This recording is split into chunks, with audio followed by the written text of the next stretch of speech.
with an idea.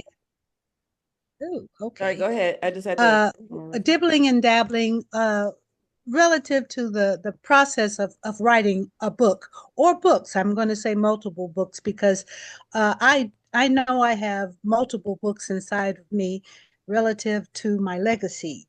Um, and I'm talking ancestral legacy all the way through my current life and its story.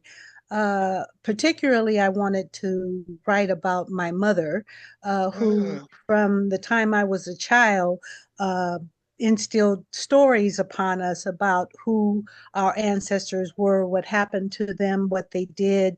And Of course, as a child, you only listen, but it was upon her death that I learned that she lived her life with that. That was part Yes. of her. Oh. That was part of her trauma. So I understand now that I still live that trauma, and it's almost like um, my ancestors cry to me to write, not only to release myself from the trauma, but to say trauma no more. I don't want to keep passing on the trauma, so I have to put it out there as trauma, and it is very traumatic. Uh, in order for it to be recognized and ingested and expelled from future lives. That's my, to me, my mission, my goal. And I'll be 70 this year, and I said to myself, if I don't do it now, when will I do it? Yes, beautiful, Miss Marion. So many layers there of what you're talking about, right? The ancestral history, your mother, the timely nature of this type of work. So I'm excited that you're here and I'm excited that you're moving forward. I always say this, but it is so true. A lot of us know certain things that we should do. And we just continue to say tomorrow, to the next day, next month, next week, one day. And then as we know, one day ends up being never, no days, right? And we'll be gone. And We'll be will gone. be gone and will be gone, right? So I don't think we should take it lightly when we actually start raising our hand and saying, hey, as you said, no more, right? I'm actually going to do something about it. So thank you for being here and kudos to you. Give yourself, a high five Thank you. for, yes, for Yeah. taking action because it's all about action. It's all about action. I started off this little thing today. Um, Talking about the nature of cumulative knowledge, right? And so, what we're doing when we're talking about writing our stories and we're talking about sharing our wisdom, our experiences, is that we are collectively building what I know, what you know, what they know, so that we all know, right? And when Mhm. we have our cumulative body of knowledge, then we can use that cumulative body of knowledge to hopefully expand our worldviews, to live in better ways, to understand that we can reduce our trauma, reduce our pain because somebody else has done that and we don't have to do that again. We do not need to Mm. repeat that mistake again, right? And so that is what our stories coming together combined. There used to be this show that said, when our powers combine, I think it was Captain Planet or something, or it might be, I don't know if it's Power Rangers, but basically the idea was that they are stronger together than they are individually. And that is the idea that we also, as legacy keepers, as people who recognize the importance of our stories, that's the idea that we want to put forward. So, Sister Joy, yes, ma'am. Can you hear me? Yes. Yes, this is Joy's husband, Yes, Dyson sir. X. This is Dyson X. Nice. And it's an honor and a privilege to be on your platform at this time. Joy has told me so many beautiful things about you, and she's also told me that y'all have a reciprocal relationship when it comes to her bag lines in your books, right? Yes. So all praises due. So it's a community that I plan on and have a desire to participate in. The reason why I wanted to share with you this morning, I have several books that I've written that are published, but I have several others that are non-published. And Joy was telling me that You're very effective in what you do when it comes to publishing and things of that nature. So I thought that it would be good for us to connect because I have a project that I'm working on right now with one of my books dealing with my relationship with my grandfather, Bishop Luke Edwards, down in Utah, Alabama. Okay, Mm. beautiful. Tell me more about the project you're doing with your grandfather. Well, Joy and I, we're setting up a project called the Black Belt Project with my grandfather down in Utah, Alabama. My grandfather is 99 years of age and he's built a beautiful empire through his church, wherein you know how we say it takes a village? Well, down there, they all work together for the purpose of not only spiritual advancement, but economic advancement. So they seek first the kingdom of heaven and all of its righteousness, and all these things will be added unto it. So they have a self-sufficient community down there where they have 4,000 acres of land and they're doing some beautiful things down there. And Joy and I are going to participate as well. Did But you I've say never, 4,000 acres of land? yes, Yes, ma'am. ma'am. Yes, ma'am. Wow. Mississippi, Alabama, and if I'm not mistaken, some in Arkansas, is it Joy? Yes, sir. And Arkansas as well. So my grandfather has the mindset we're in, and he's 99 years of age, and I've never met him in person. So I'm looking forward to going down there real soon. But I want to put a book together, and even though Okay, I've never, pause. What does real soon mean? What does that mean? I'm hoping within the next month have the opportunity to go down there and meet him. So, Sister Zarina, I've been down there a couple of times and met his grandfather. And the story is amazing because they've never met each other, but they're almost mirroring each other. And when I say that, I say my husband has spoke all over and has been effective in bringing people into the Nation of Islam. And then Bishop did the same thing for years with the church, but they didn't know each other. They had no clue on who each other was all of these years. And he says to me often that he prayed for me because he was looking for someone to help him with real estate. And so when he met me first, it was like a love at first sight between the both of us. And I'm so excited now to have my husband go down and meet him and them to do God's work together. Beautiful, beautiful, beautiful. Mm. It sounds really exciting. And the reason I had to pause you for a moment just on that, I hope to go meet him really soon, is because within this work, this legacy keeping work, this taking care to write our stories work, the big theme is that none of us are promised tomorrow, right? Right, And right. so your grandfather, blessed at 99, the beauty that is in that you have him, that you can go and talk to him and learn from him and all of that. I don't want you to think about the someday or, I hope or whatever. I want you to really make intentions like, okay, I'm on Delta or I'm going to fly down there. I'm going to drive down there or whatever. But like get that date on your calendar. No more hope and da da da. Like get it on the calendar and like have your real time of when you're going, just so that the energy of it is like, okay, I'm going to make this happen and it's going to happen on this day. You know what I mean? Yes, On this absolutely. day. Yeah. Yes, ma'am. Yes, ma'am. I appreciate that. So you're going to go down there, and then your goal is to, of course, meet him. First of all, I'm visualizing it. Sometimes I look into these whole things, right? I'm Absolutely. seeing like the video camera come and record this. You Absolutely. know what I mean? Absolutely. All of Yes. this. This is going to Mm. be amazing. And And actually, the whole congregation, when I first got down there, they were outside and they start saying about my aunt because he has a lot of children, right? But only one really stayed with him through this journey. The others kind of went to different places of their lives. So when I got down there, the congregation was walking outside and like, Betty Ann is waiting on you. Betty Ann is The waiting whole on you. community was The like, whole community, and it was such a beautiful welcoming. um I cried. And the way that they live is so similar to our lives as Muslims that it just, you can't say that it came anywhere but from Allah or God. You, that's you right. can't say. So it's gonna be an exciting journey, and especially for them to look at each other. So they FaceTimed And it was so cute. They said, I'm looking at you and you look like me. I'm looking at me, you look like me. Yeah. So it's been exciting, but you're absolutely correct. We had one date on the calendar and we couldn't do that one for certain reasons, but now we have to wheel the plane down and make it manifest on this next date. So thank you for that advice.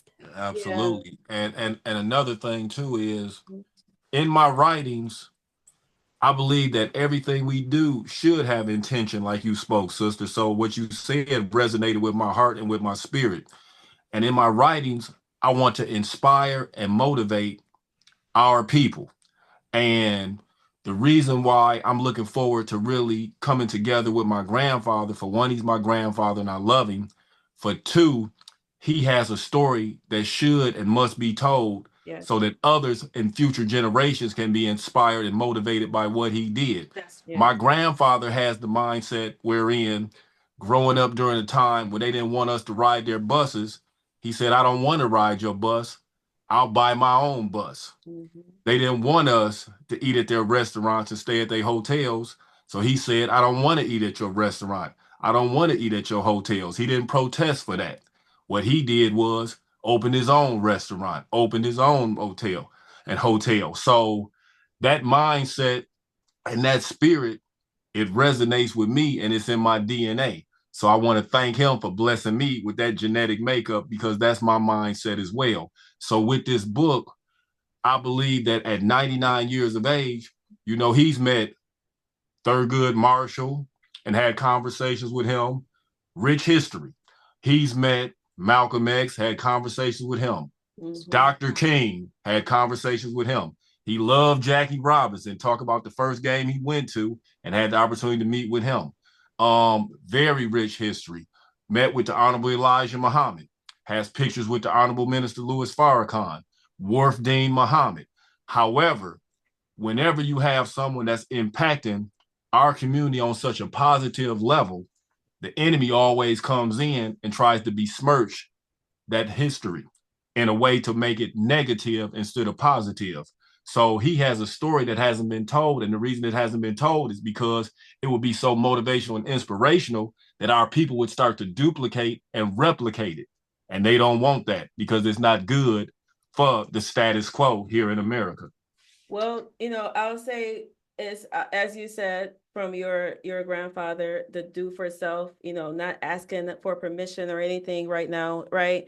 And that means that it's our job to make sure that we record that story. It's our job to make sure that it's not only just recorded, but that it's also permeated throughout the community so that we can learn what he knows, learn his experiences, and be able to take that forward. So, for us here with the Legacy Keepers and with the work that we're trying to do, it's not just about like remembering the past. It's also about reclaiming and restoring our rights to control our narratives, right? To control our personal archives. I was talking about the Smithsonian, and we saw a lot of things saying about different folks trying to remove certain artifacts from the institutions, removing books, banning books, doing all of these different things that they are doing in order to change history. So it may be that we don't control all of the institutions at this moment. We may not have the ability to ensure that everything remains exactly the way that we want to remain at this particular moment, but we can control our personal archives, right? We can control the things that we preserve and what we share down from generation to generation. And what I think is so beautiful about what you just mentioned with your grandfather is that he's this great bishop, right? He has this whole community down there that support the work that he's doing. But I don't know him up here. Other people don't know him over there. And so sometimes in our communities, we can start to feel as though personal narratives aren't really that important because it's not Barack Obama or it's not some big name or some billionaire or something. But what we're trying to recognize and what you have illustrated so beautifully is that our family histories and our insular communities are priceless, right? Yes. Are absolutely priceless. And also that parallel narrative that parallel lives, that with the family, we sometimes don't even understand what is genetically impacting us. Yes. What is inside of us that we're thinking is just this, just the way I am. This just me. This just da da da da da. And we don't even realize that some of that stuff is actually in our blood, both on the good side and on the bad side, right? On the good side and on the bad side. I have some of our clients that are talking about some of the family trauma, some of the family, like the dark stuff that people sometimes kind of want to sweep underneath the rug and not bring out, the things, the secrets and stuff, right? And what she's saying is that I'm sweeping it all out in a good way, right? In a respectful way, but I'm sweeping that all out, not to air stuff out or to make us look bad, but because we want to be able to address it. We want to be able to identify where the problem is in our family line and stop it. Just like the sister said earlier, right? We want to get rid of that trauma, but we can't if we continue to hide back or we try to shy back or such. And this, brings me to the notion of our memoirs and our life stories and our autobiographies. Do you know one of the most important things when you're trying to write a family history book or you're trying to write about a life? One of the most important things is that it has to be authentic and it has to be based in truth. It has to be authentic and it has to be based in truth. So what I'm doing is not trying to make myself just look like, oh, I was so big, I was so bad, I did this, I did that, right?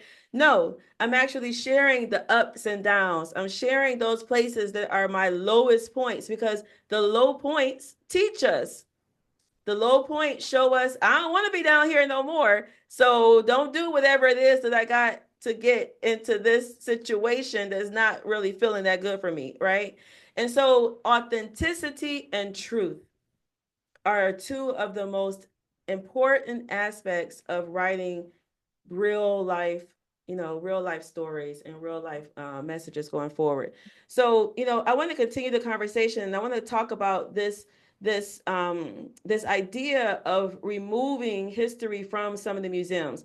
Now, some of you all may have seen the headlines this past week where they talked about removing certain artifacts from the what is it called, the National Museum of African American History, the part of the Smithsonian.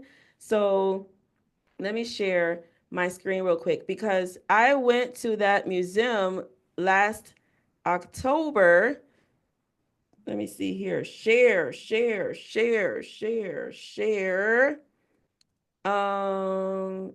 it this one?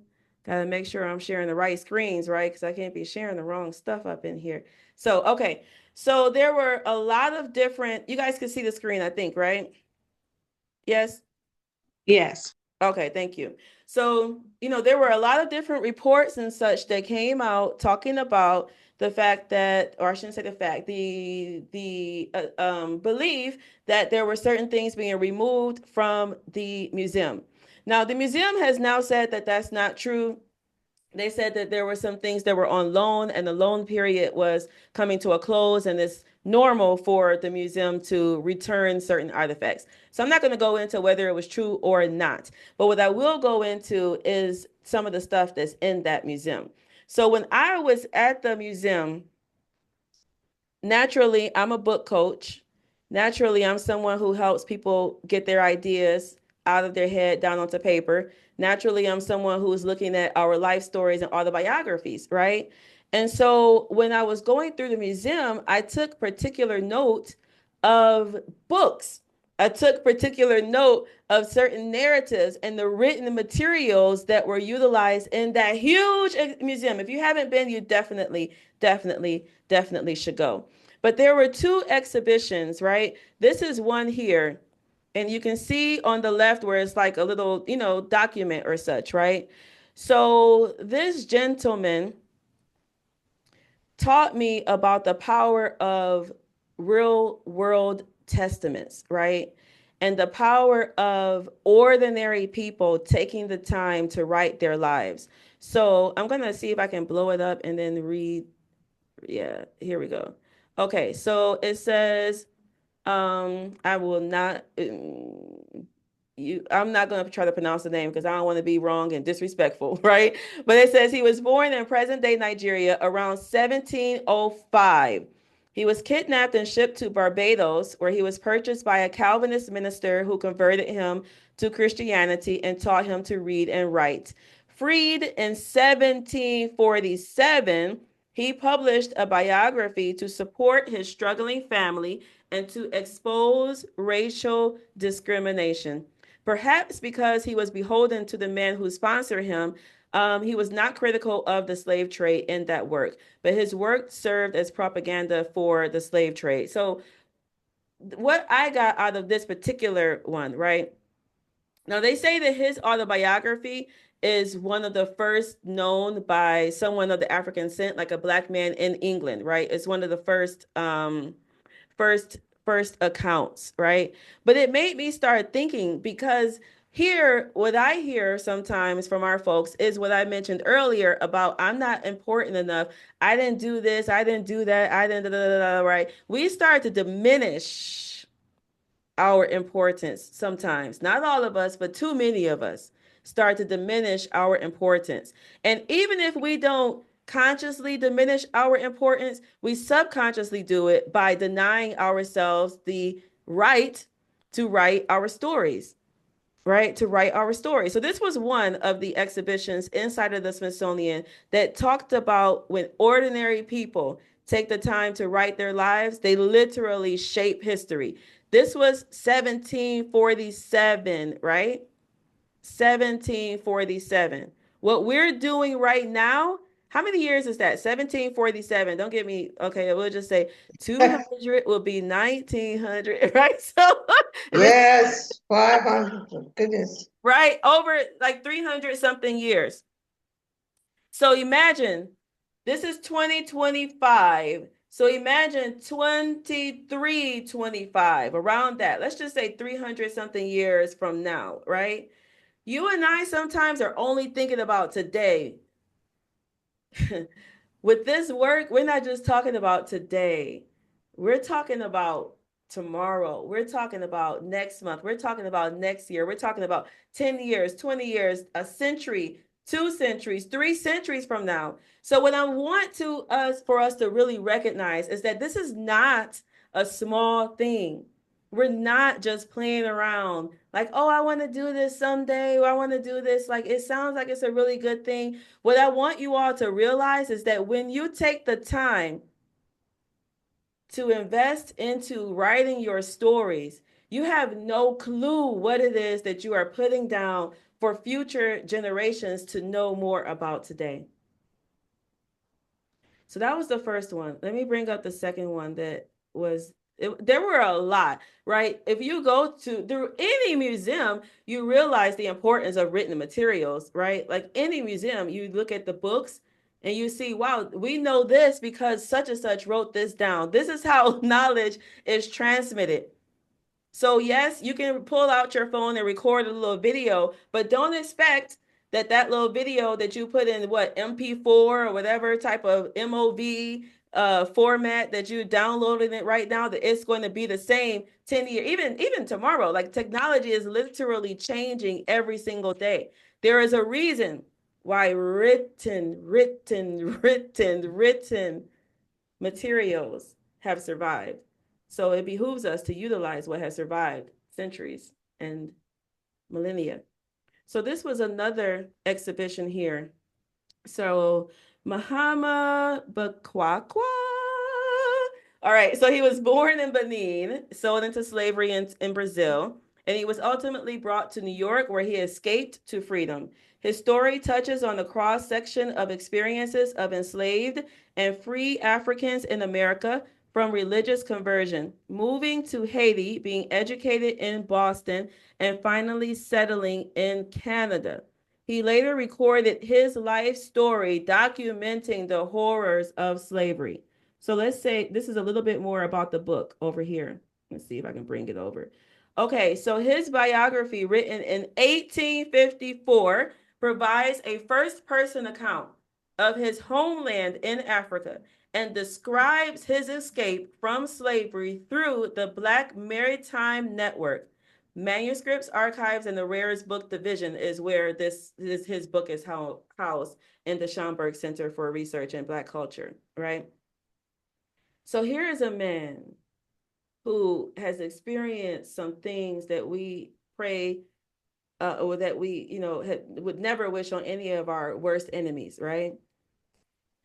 And what did he do? He took time to literally write down his life story. Now, did he know that he was going to be in some huge museum where millions of people are going to come and walk? I mean, of course not, right? No, he wasn't thinking about millions of people. He was thinking about, I need to get this story, this stuff that has happened. I need people to know, like in my own words, I need to be able to control my own story, right? I need to be able to share what has happened in my own view. So this is I wanted to just bring this up because I hear way too many times people putting themselves down and also people not recognizing the priceless nature that our ordinary lives, you and I who just get up every day and do our thing and we just, moving through the motions or whatever, like our ordinary lives are actually priceless. So let me just open up for you guys and see anybody have any reflections about that, either the ordinary life aspect or just the fact that these men in, some horrible times decided that they were going to write their stories. What do y'all think about that? Well, I quickly think that when you think back during that time and as they became slaves, does anybody remember they couldn't read and they couldn't write? So that's a marvelous thing that they were able to do and record. So I look at that as a exciting time for them and to record our history. Bermuda is a bit different. We don't have too many things like that, but we do have those that in education and politics back in the early 1900s, as you know, we're a British colony, have recorded things. And I believe it's time for us to come out and talk about that. And you have to continue because there's so many people that don't even want to discuss their history.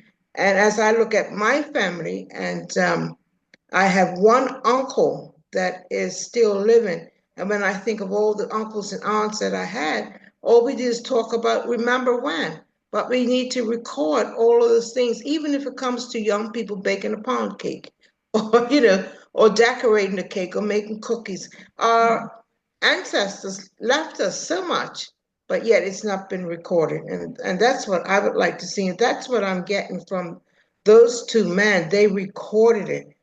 And right now I'm excited because I wonder if I could find the books to read it and to share what people have done in the past. Yeah.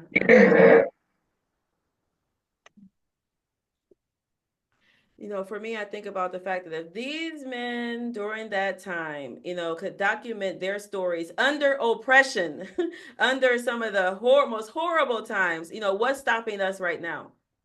What is stopping us from recording our stories right now? So people always talk about they doing this and they doing that. They can do whatever. They can try to close the exhibitions. They can try to remove statues. They can try to take down certain things. And of course, we're going to fight against that, right? But we also control more than what we allow ourselves to think about sometimes. So I'm not only concerned about what they doing, I'm concerned about what are we doing, right? What are we doing? So when we are working with our clients, right? And Dr. Nalitha Butterfield, as she said, has done 11 books. And I'm so proud of you and I'm so inspired by you, because you're someone that has taught me about action and you're someone that I've learned a lot just from reading your books. I learned a lot about how to pull community together. I learned about speeches because you've done so many speeches all over the world and you've documented them. You actually pulled them together. I learned about how to create a school environment and be able to share information and technology. You were on the cusp, you were on the forefront of technology education way before it got like super duper popular. You know what I mean? Yeah. So I've learned a lot just myself in being, your publisher. So, kudos for you for for sharing the information. It's like, I get paid and I learn. So it's like the best career ever. I get to learn and get paid at the same time. But And I'm happy to hear that. I feel inspired even now because I'm thinking of doing a pictorial book, from childhood all the way up to politics. Like I did introduce myself, but I never even mentioned about the school, which was, one of the first computer schools in Bermuda. It's 42 years old. We have a school in Ghana, which is excellent online. And also, we're going through a crisis with Black men who drop out of school. So therefore, they're being sent to the UK. I wish they'll send them to Africa so they'll know the roots, but they're going to the UK to be safe. So I just got off the phone tutoring a young man online. So technology, just like this, is helping us to reach out. And I'm glad that you're learning from that. But I know that my history is not over yet. I've got to start documenting the things that I was told as a young girl. We came out of Virginia on the slave ship, so very different. So most of the slaves were what we would call, we hate to say it, but we were called household niggers. Do you remember that saying? So they never went out in the fields. They were from the house. So you find a different legacy in Bermuda. I don't know if it's from our heritage or hereditary, but there's a difference in how we would see what happens in the Caribbean islands and America. Yeah, we were very kind-hearted people on those ships. interesting. Yeah, Yeah. the little nuances of the history and such is very, very, very, very, very interesting. Mhm. Um, yeah. And for I think another thing that has come up in the past with writing these books and such is that when I first started doing this work, I was really centered. Well, first of all, for those of you who are new to me, let me just like prime you real quick because I think some of you all don't know a lot about my story, right? So my background is actually in computer science, right? So my undergrad degree was in computer science. I went to the best school ever, Howard University. But when I was graduating, I started to feel this kind of like cognitive dissonance about things that I wanted to do. And I felt called to go out and see the world, right? I was really called to explore and I just wanted to go out. So I turned down my job offers from technology. I was going to work at a company called Merck, which is a pharmaceutical company. So, like when you're in tech, you're going to get big money, big, big, big, big, big money, right? Yeah, yeah, And everybody is like, that's what you were supposed to do. Z, you went to school, you got a great job offer with benefits. Like, go there, do what you were supposed to do. And I felt a little bit called to do something different. So I moved to Egypt, lived there for almost a year. And in that time of living in Egypt, naturally, my whole mind is just like blown, right? I'm learning about the world. I'm learning about history. I'm learning about different societies. I'm learning about everybody else out there, but I'm also learning about me at the same time. And that is really what I found has been a beautiful side effect of doing this type of publishing work. These stories, when our clients are writing about themselves or interviewing someone else, because a lot of our clients are interviewing and doing life stories for someone that they love, they think that it's just like, I'm just going to be getting this down for somebody else to read and benefit from. But the personal reflection time that many of us do not give ourselves, right? A lot of us do not give ourselves enough personal reflection time. We rush through life every single day because we have built this capitalist society. I don't know why the heck these humans designed this like this. Like we could have done anything, and then we made it to be with taxes, and I gotta pay DTE. Like this is just dumb. I don't know why we designed this life like this, right? But it is what it is. And so many of us are caught up in the rote routine of life that we don't do something that is so important to the nature of human beings. And that is to sit, be quiet, reflect. Sit, be quiet, reflect. So when we're writing, one of the things that I've learned is that when our clients sit, write, or even if they're speaking out their books, because we do use technology, but it provides an opportunity to get a better understanding of themselves and then their place in the broader world. And I didn't really realize that until, I don't know, after so many books. Like in the beginning, I was more focused on, let's share ideas, with other people. Let's help everybody else. Let's spread the knowledge and, all of that. And I didn't realize the power of writing for the author themselves. I thought it was something that was just for everybody else. And I didn't recognize that it's actually something for ourselves.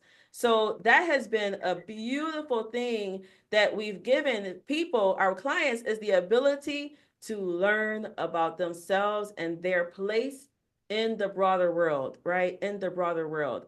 So I'm excited, for those of you who are wondering like what our programs and such are, we are a publishing house, right? So we help people to edit their books, design their books, publish their books, share them out there in the world. We do it on an independent basis, meaning that they still control 100% ownership of their books. We don't keep the ownership of their books.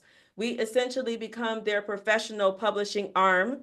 So we bring that side and that knowledge to their work so that they still own 100% of the rights to their book. But after my parents passed, my mother passed in 2019, my father passed in 2023. And when they passed, naturally, my whole world shifted again because death does that to you. It opens you up and you start to realize how you're living. Death teaches you about living, right? You start to realize how you're living and you start to realize things that you may have taken for granted. You start to realize things that you really loved as well. But for me as a child who lost my parents earlier than what I thought I was going to lose them, right? None of us are promised tomorrow. Yep. I realized that, there were many things that I wish that I had asked. There were many things that I wish that I had taken advantage of while they were here, and I did not. And the funny thing was that even with me being in publishing and knowing the power of the written word, you would have thought that I would have naturally just made it a priority to write my mother's story or have her write her story because she was more than capable of writing her own story. I literally just did not even think about it at that time. I didn't. I just didn't even think about it at that time. So this is why we're focused on legacy books. This is why we're focused on life stories and autobiography. So yes, I still do the other books. I still help business owners, create books that are going to help them attract clients and build their business and all of that. But my passion and my real, heart is with these life story books and these legacy books. And I really want to see us build a movement around sitting at the feet of our elders because they know so much. Even if you have someone that you feel don't know nothing, like, some people say, that's an old fool. It ain't like all old people are smart or old people have wisdom, Serena. I've heard people say that, right? Everybody old ain't smart. Everybody old, you don't want to sit with everybody that's old. And of course, not everybody has all information that may be good for you. But I think you and I can agree that, we can learn from all. And those who have been here for longer than us have lived through some things. And I can learn from even those things that I don't necessarily agree with or stuff that I would never want to repeat, in my whole life.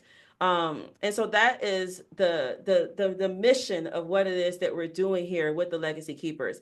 So we have, our private clients like the Honorable Nalitha Butterfield, who is here. Thank you so much for taking time out of your day to spend with us. And you all can look her up you can Google her and look her up and see many of her books on Amazon as well. If you're interested in the life of a Black woman politician, right? Going through all of that, as well as being a cultural entrepreneur, a social entrepreneur, then you definitely want to learn more about her, and you can see some of her books and such.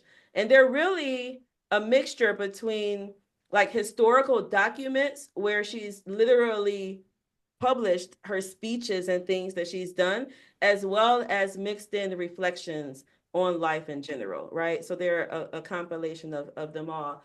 But we have private clients like that. But then we also have something that I want to talk to you all about, and that is our Legacy Keepers. This is our core program right now. This is where my heart, this is where my focus, this is where like, like we move in this thing because of what I told you earlier. Too many of us are letting our stories go 6 feet in the ground, even when we know better. It's like, duh, like you know better and you still doing it. Like, that don't make no sense, right? So we have something called the Legacy Keepers. It is our core program. It's a 90-day program, right? That is centered around helping you write your life story, your autobiography, or a section, a memoirish themed book.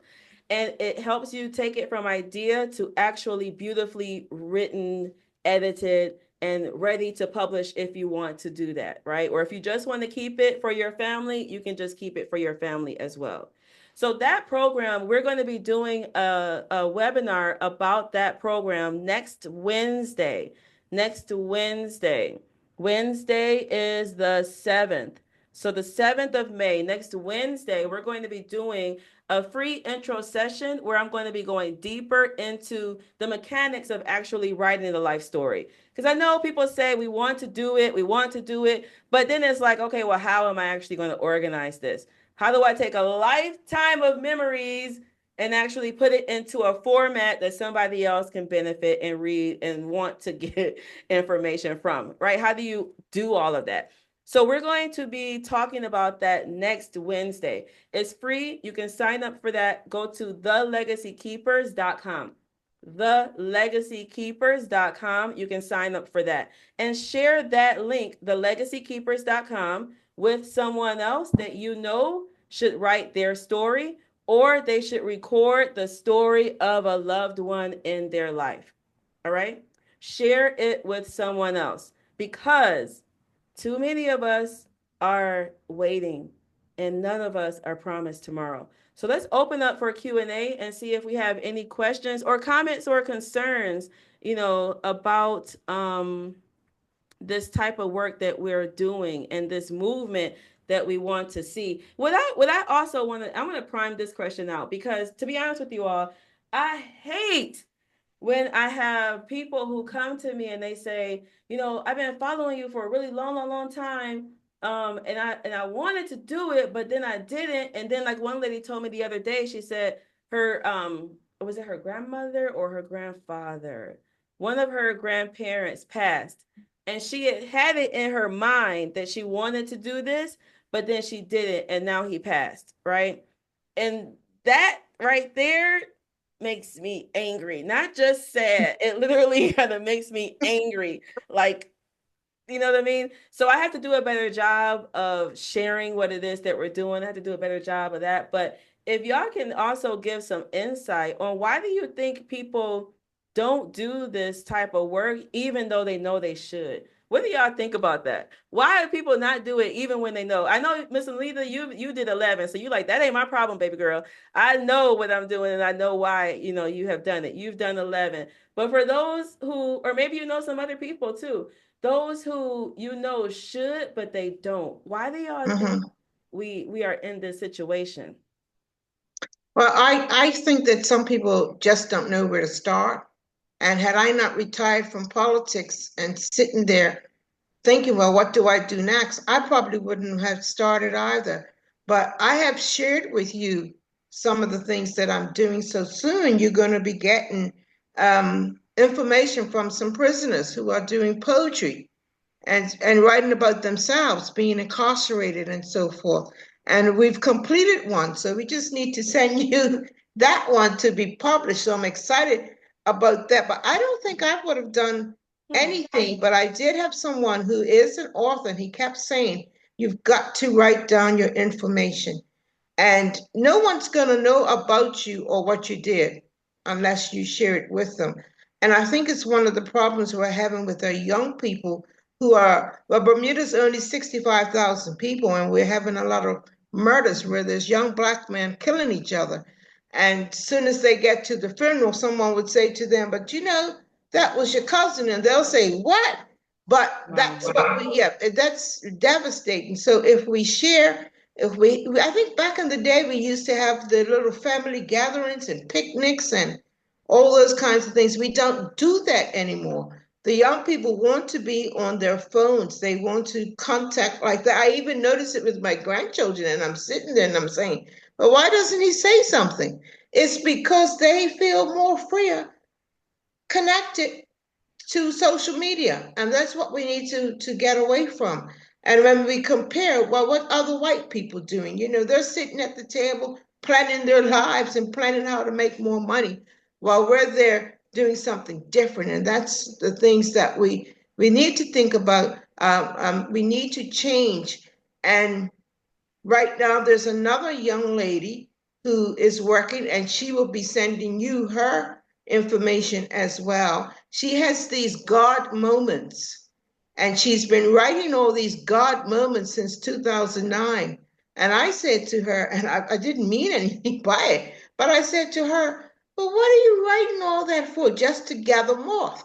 And you know that there's a scripture that talks about us gathering things to just for the moths to eat or just to go away. So now she's put it all in she's got it all written out, typed out, took a few days to do. So she's ready to send you her information, but I think she's waiting for me to come back to Bermuda in June.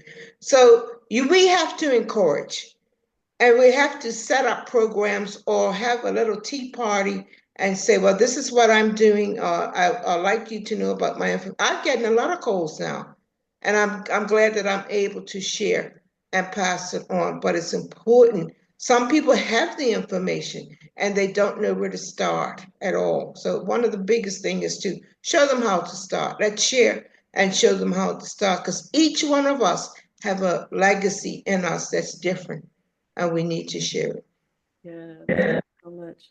Thank you so much. Let me see. Who else is here on the Zoom? Let's hear from a couple of more people. What are your thoughts? Mhm.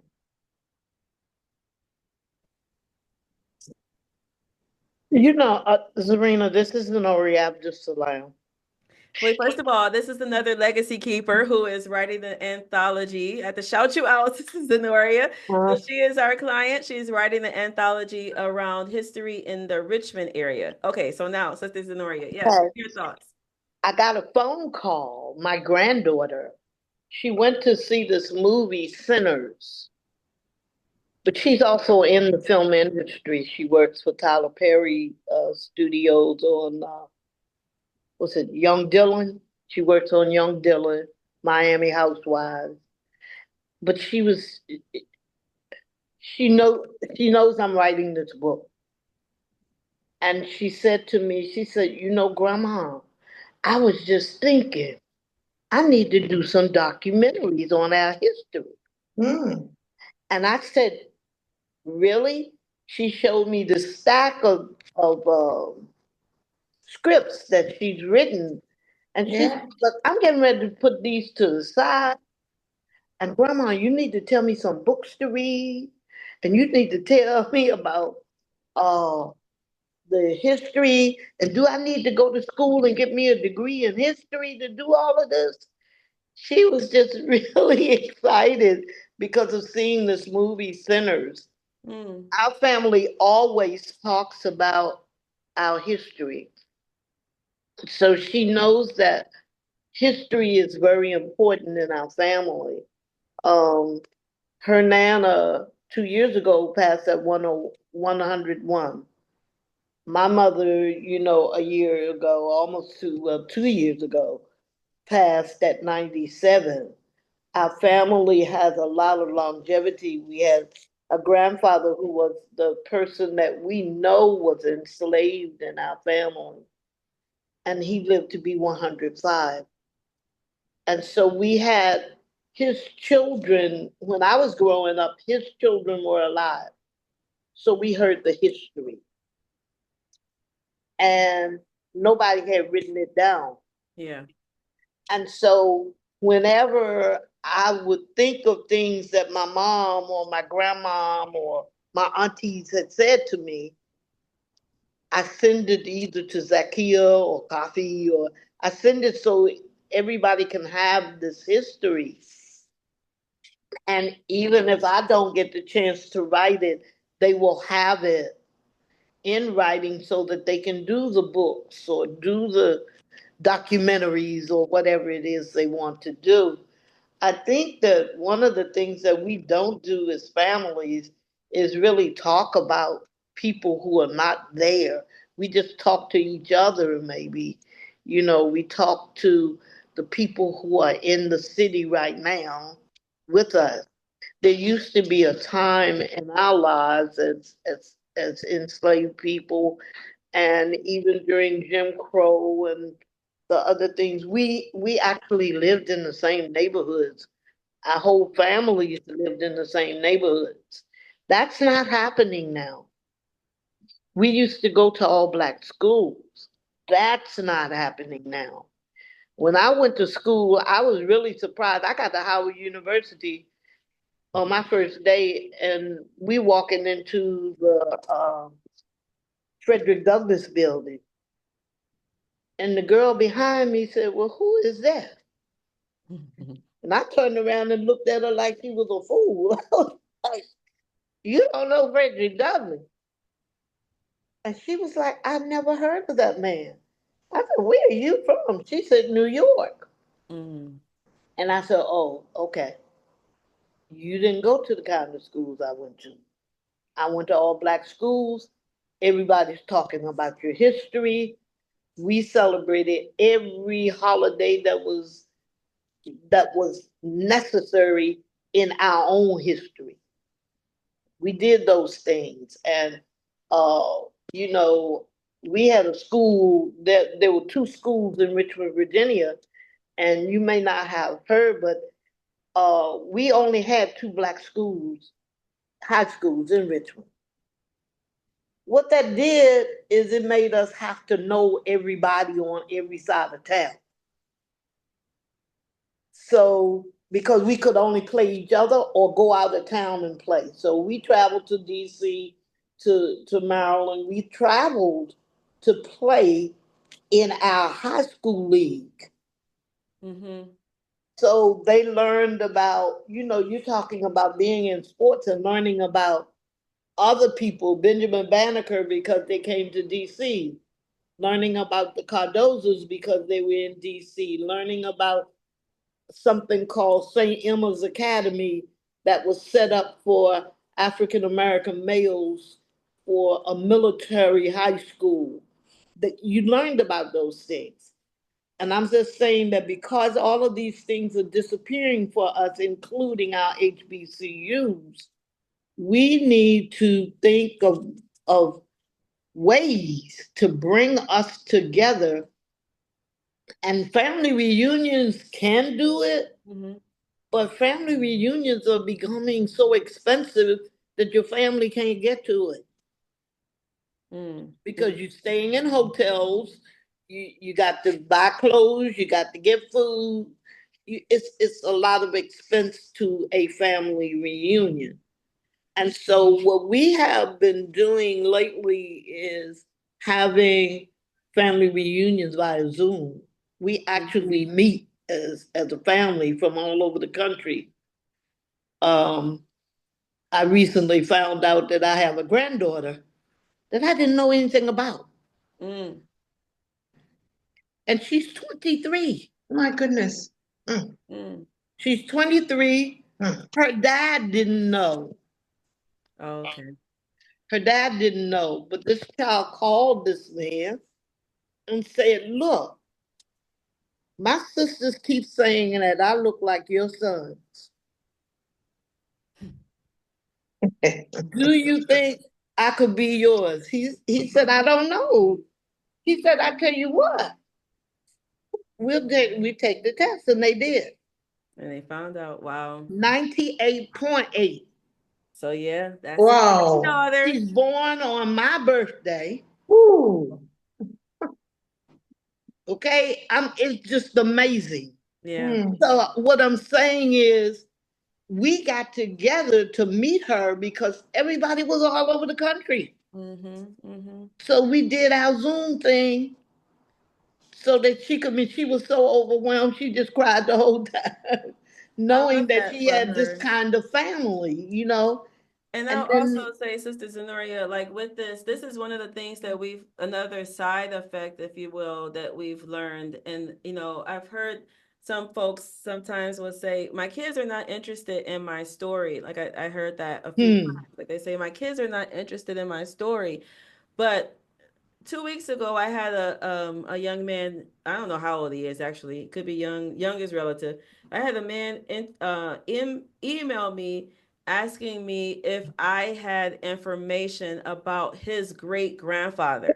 Now he whoa, knows I work in legacy. He knows that I live in Detroit, and he was looking for some information about his great grandfather who used to live in Detroit and such. And I said, I'm sorry, I don't have any information and such about him.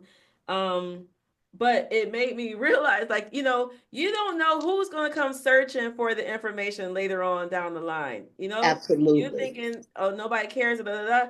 The great kid, your kids may not care, but the great grandkids, like 2 generations, 3 generations from now, could want some information, need some information, desire to have some information, go looking for some absolutely. information. And then if you ain't write it down, they ain't got it. So, That's right. yeah. And Sister I'm Victoria? a person who jots down. Like when my mother was living, mommy would say, "You know, I had a cousin named so and so and so and so, and they did such and such and such and such." I would jot it down, and then I'd send it to one of the children so it'll be in more than one source. Okay, okay. And I think that's important too. That it's in more than one It's in one place. or more place. Remind Yeah. me to I'm on in our next Legacy Keepers call, maybe Monday or something. Remind me to do a special training about that, like the whole making sure that the materials and such are in more than one place, so that as we put them out, they go forward. But Even in doing what I'm doing, I had not thought about, and the sister, the the sister Khan, she's married to Ebony's brother. oh, Anika, yeah, our Anika. genealogist. Anika. Uh-huh. Anika said something when you had her speak to us Mm-hmm. that made me think about in writing the anthology for the masjid.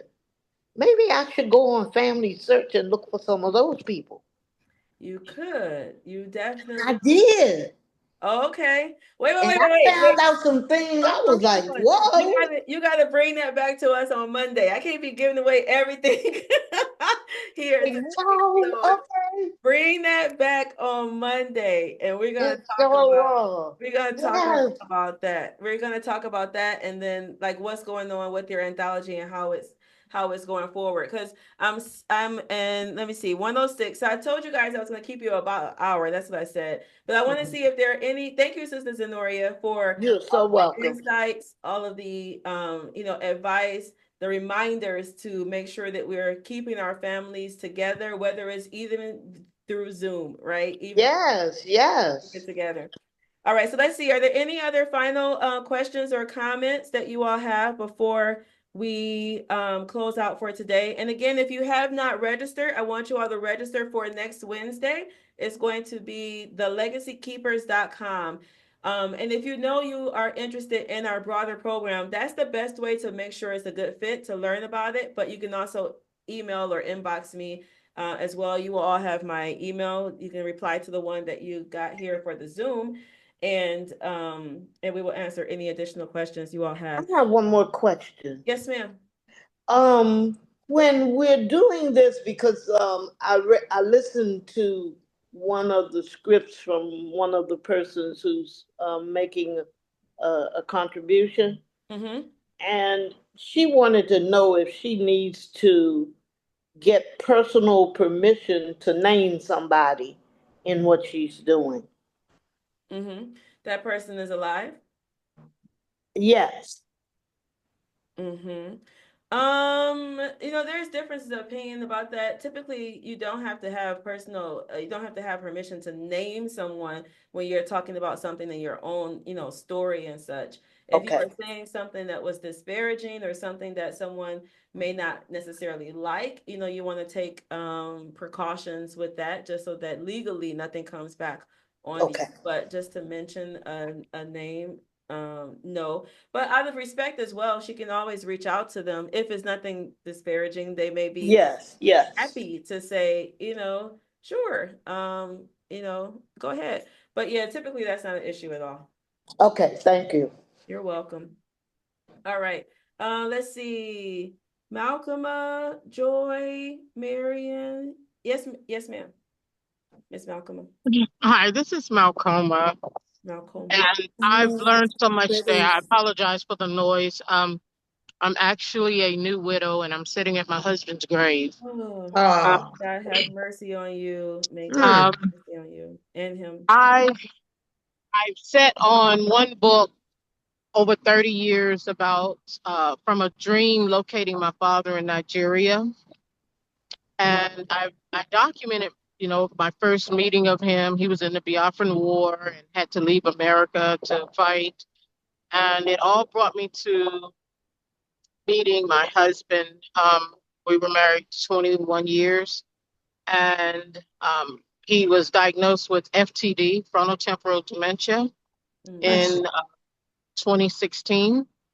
I've written the journey for that. I started a YouTube channel, and honestly, it became a lot for me to do that and care for him, and he transitioned in September. I need to get plugged in. I've already registered for your Wednesday meeting. I need to get plugged in and get help with how to get both of those books at the minimum out, so that my grandchildren, I only have one child, my son. I'm an only child from my mother, and to get this information out. And I think what you're doing is amazing, that someone in our culture is one that is beating the drum for us to tell our stories. So I just want to say thank you to everyone that have shared. You've encouraged me, and I just got to find the finances, but I do have the strength and the will to get this written. So thank you so much. You're welcome. Serena, can I just say to her, Mm-hmm. I admire her strength. Mm-hmm. And my sympathy to you, and for you to be sitting there at your husband's gravesite. It's what we call strength of a strong woman. I have a grandson. I lost my son almost 2 years ago, and I've written his book, a book on him. So I encourage you. My grandson goes to his father's grave every morning and every night. It's hard to understand. That's why I'm saying to you, I admire your strength. I couldn't do it. And I cry every morning, even though I've written my son's legacy.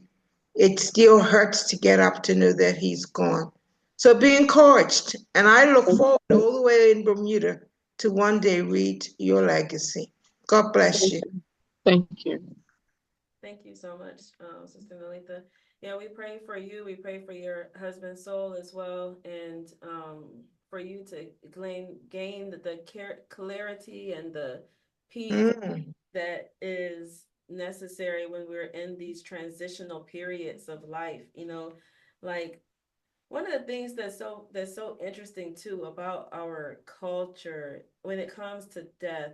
I realized this with my mom first, because it was like everybody just, you get just a little short, you get a couple of days, everybody, okay, you might get a couple of weeks where they're like, oh, her mom just passed, you know what I mean? But then after that, they expect you to be back to normal. You're supposed to go back to work. You're supposed to be doing all the things that you were normally doing and such.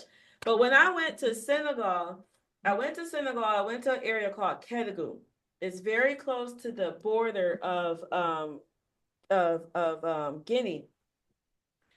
And this area is different over there. I was visiting one of my mentors, and she runs a compound where she was running a program for deaf children at the time, right? So there were a lot of deaf children that came down from the mountain areas, the mountain villages, and they came to her new school because she noticed that they didn't have any other education. I'm coming to the point, but stay with me. So I'm on the compound, and there are a lot of deaf children, maybe 10, 12, deaf children around the compound. And she had these workers that were there helping to manage the school and the program, right? And so one of the workers every day wore black, like all black. And that's not normal when you're in the African society to see somebody wearing all black every single day, right? So I saw her wearing this black. And so then I asked Sister Viola, I was like, Sister Viola, how come she wears black every single day? And she said, oh, her mother passed. And I was like, okay, wow. It's like, did she just pass? And she was like, no. She said, her mother had passed like several months before, but in that particular culture, they give them like a year of grieving. So she was in her grieving period, right? She was like in her grieving period. And she came to that area because it's a ruralish area where I was in Kedugu. She came to that area for her grieving time. She was still working, doing something, but she wasn't expected to be normal. She wasn't expected to just jump up and go and do all the things. She was given the space, and people understood that she was in that space. And for me, I was like, my God, you know what I mean? Like, what would it be to be in a compassionate society that recognizes that my life is not normal right now? Like, y'all going on with the whole world, like it's all, hunky dory, but my life right now is not normal. You know what I mean? And so I say all that to say, give yourself grace, give yourself time, be gentle with yourself while you are adjusting and normalizing this new area of your life, because it's not your norm. You know what I mean? This is totally different than what we've experienced before. And you can't expect even to yourself that you're going to act in your quote unquote normal way, because it ain't the same. It's not the same anymore. In relationship to the book, if the books are already written, then just contact us. We can help you with the editing and getting them out. If they're not written yet and you want some help with that, then the Legacy Keepers, as you said, you're coming on Wednesday to the program on Wednesday, and we'll be able to share more with you ways that we can help you to actually write the story, up as well. So Malcolma, much love to you. Sister Malcolma, Miss Malcolma, much love to you. Thank you.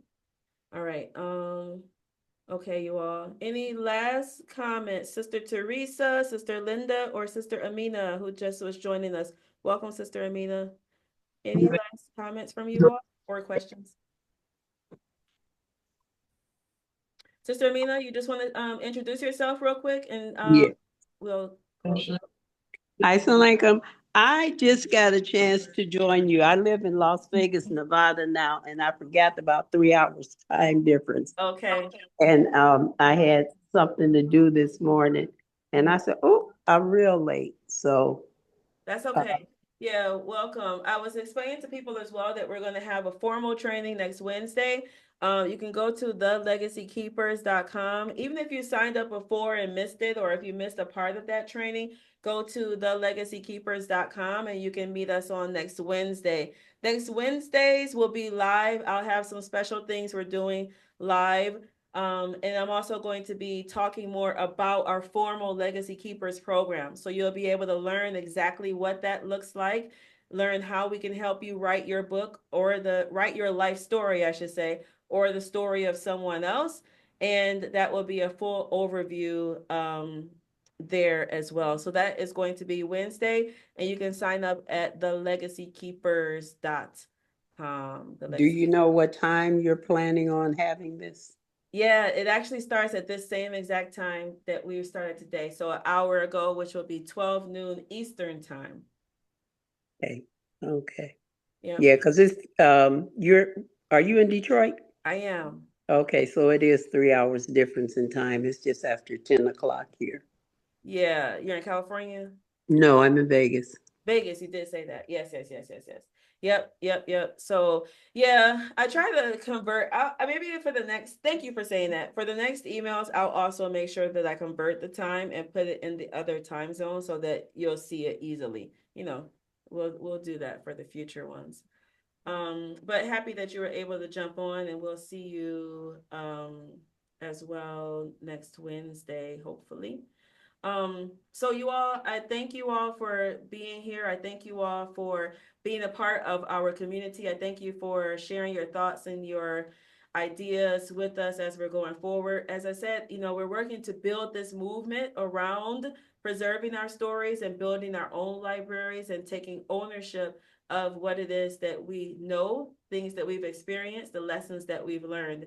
And what that means is that you and I are going to have to invest our time into getting our stuff down, preserving it, and also sharing with others that they need to do this. Because imagine for real with me real quick, if 300 years from now, the people then are able to look and say, oh my God, like we got thousands of books that our ancestors 300 years before wrote. I mean, imagine the power of that for them to be able to know so much from real first world accounts, firsthand accounts. Not through somebody else's lens, not through somebody else's filter, but like first hand accounts. That's power. All right. So, bye. I love you all. I'll see you all next time or in some other space. All right. Peace, everybody. Have a good day.